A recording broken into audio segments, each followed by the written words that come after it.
Hello and welcome to In Conversation with WLV Doctoral College. Yes, again, we're still in lockdown, so this is a very different type of vlog than what we would normally present. But today's vlog, we're going to look at how we mitigate disturbance in our doctorates. So during the pandemic, during lockdown, lots of people aren't able to get into the university, aren't able to get into their labs, into their workshops, into their into the art rooms that they would normally be, the art studios that they would normally be using. So we're going to look at what progress might look like if you can't get on with your research at the moment. So first of all, there are some disciplines that can move their data collection and their research to an online methodology, and those people may be looking at using online platforms to conduct focus groups or to conduct one-to-one interviews, or to be perhaps using some of the online tools that allow you to do some of the more unique types of data collection, such as Q-sort, so that there are some people who are able to get on with their research. However, for others, there are things that you can do. So Ben, first of all, what would your first tip be for those who can't move their research to an online approach? I guess we're talking about two particular scenarios. One is somebody who absolutely simply can't do anything more. And it may be that they're at a crucial stage working in a lab, they're gathering data.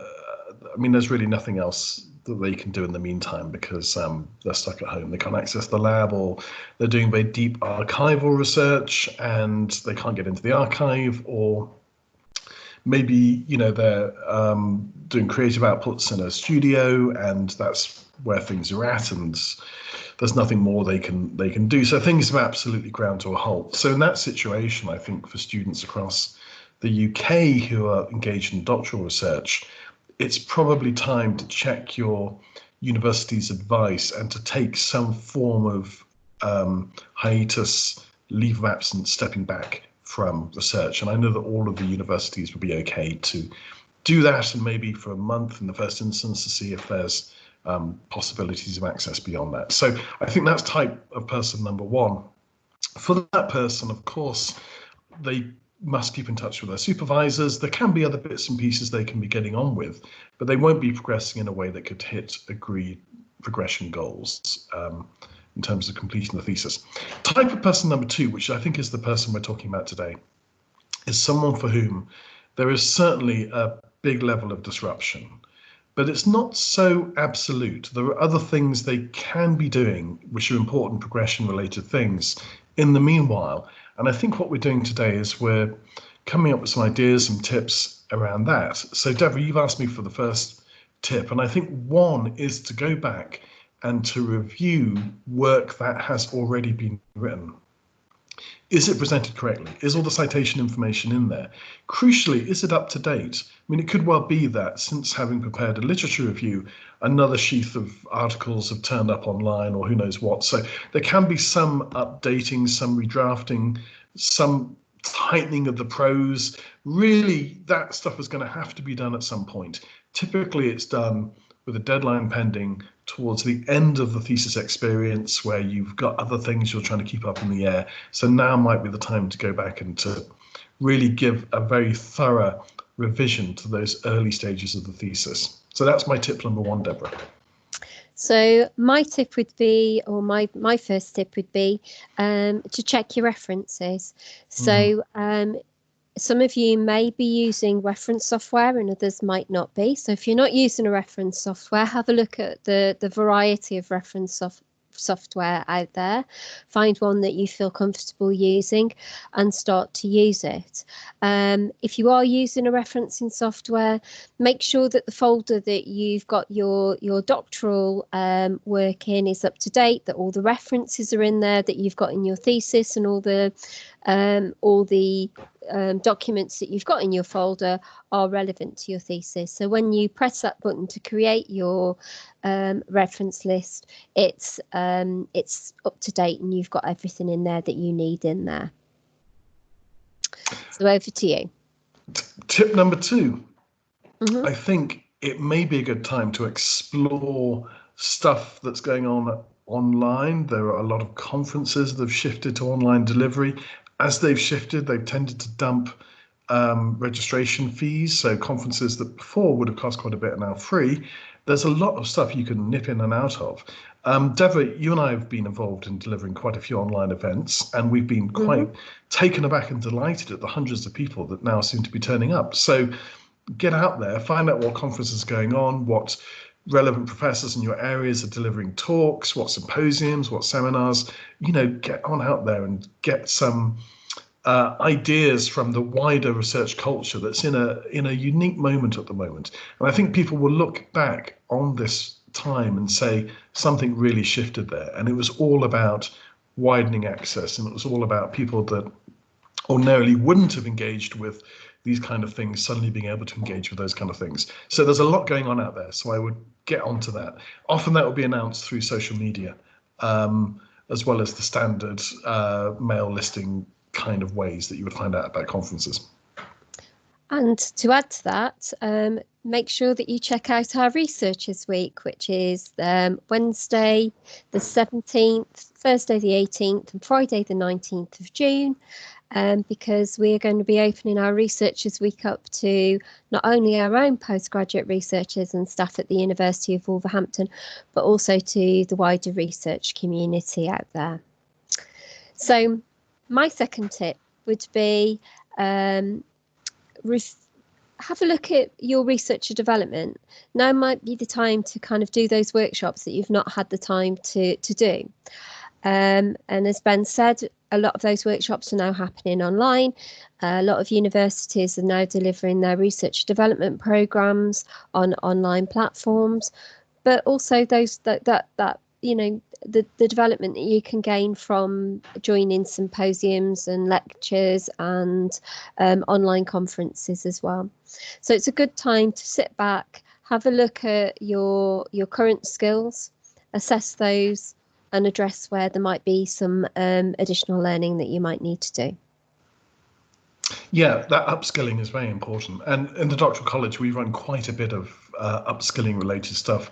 We had a session, I think just last week, in relation to computer software packages, Excel spreadsheet use. So there's quite a lot going on, and now could be a good time to gain some of that training, increase the skills. Okay, so let me move now to another tip, which I think is around one's online profile. Now might be the time to really get to work on establishing your online profile if you don't already have one. We have done some training sessions on this and more will be coming, but it would be a matter, I think, of using the time to set up your homepage on the university's website. Nice photo, a bit about yourself, what you've been up to, what you're doing, who your supervisors are, previous experiences, nature of the research, contact information. That profile page would be terribly useful if you don't already have one, especially for those people that are perhaps out in the field, collecting data, interviewing people, maybe in other countries. The profile will be the way in which people will verify that you are who you are, as well as presenting your research to the outside world. There are other profile establishing things you can do as well, around setting up a blog, around setting up a Twitter account, around all kinds of social media use to put yourself on the map. It can take not too much time, but a bit of time. It perhaps is best done in stages, but now I think would be a good time to, announce yourself to the world and to create that shop window for your research. For me, my next tip would be Think about some further skills development that you could do that would enhance your doctorate. So if you have moved your research to an online methodology, look at how you might practice delivering your interviews or your focus groups by practicing facilitating online discussions with some willing friends. If not, you might want to take the time to look at some of the more innovative analytical techniques in your field, maybe learn to program and add a different skill to your skills base. But that takes me as well onto this other, I guess, very important question, which is maybe recalibrating the methodological elements of your research so that, for example, we've had researchers who were going to do focus group interviews with various people. That can't now occur, so they've shifted it online. So they've been able to reorganize and progress. And I think part of that shift is going to be part of the story of the thesis. And examiners will be very keen to hear about that, how you've adapted, how you've innovated, what you've lost through this process. Let's not pretend that necessarily we're working in a positive situation, but maybe there have been some interesting gains as well, who knows. Some of that might take a further engagement with the ethics committee in your particular faculty. So it may be that if you're shifting to online interviews, there are questions around security of data, anonymity,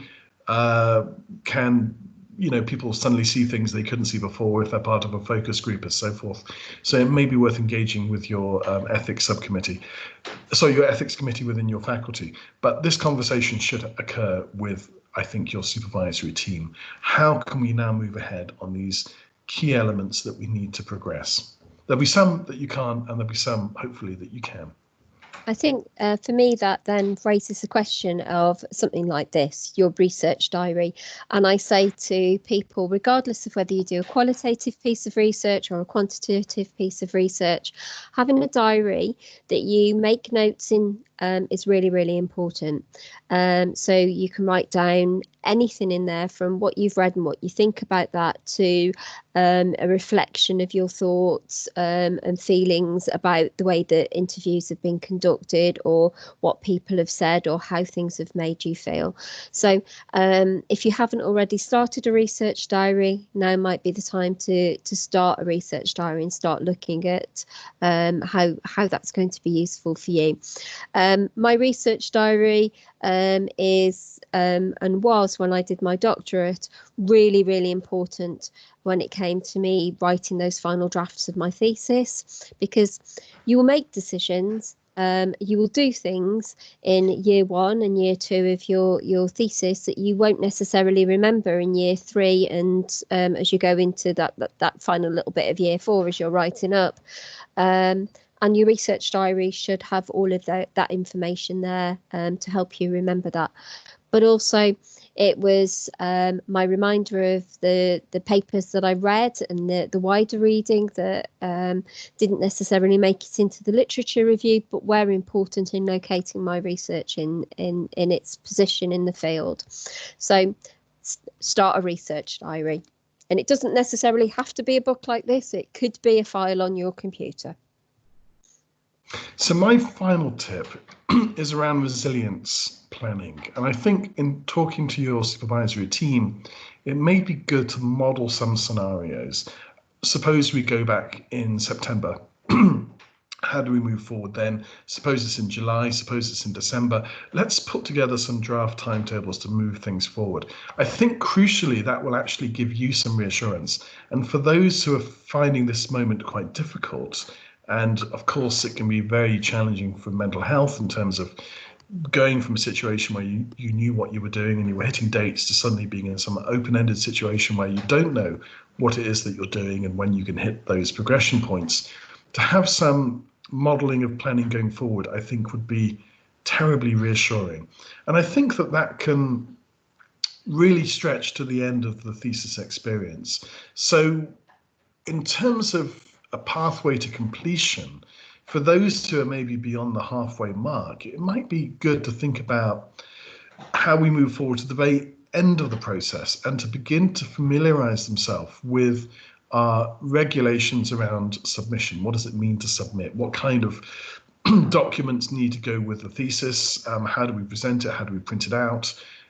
All of those kind of things might be terribly useful as well. So my final tip would be some looking forward and working out how we're going to progress things once the lockdown is lifted. And my final tip is around publication. So you might want to spend some time thinking about the publications that you could write, or you can write at the moment, or you might write in the future. You might want to start researching the various journals in your field and highlight finding the journals that would be useful for the papers that you intend to write. Looking at the guidance for authors and familiarising yourself with that information. And if you put this down into a plan, either a dissemination plan or a project communication plan, you can put that into your appendix of your thesis, and that's another step forward in the writing of your work.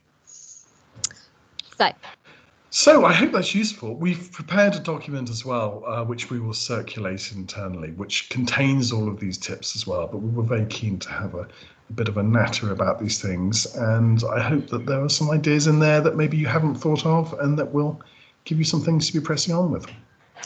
And for those of you not internal to the University of Wolverhampton, you can find some guidance along these lines on my blog, which is debscuriton@wordpress.com.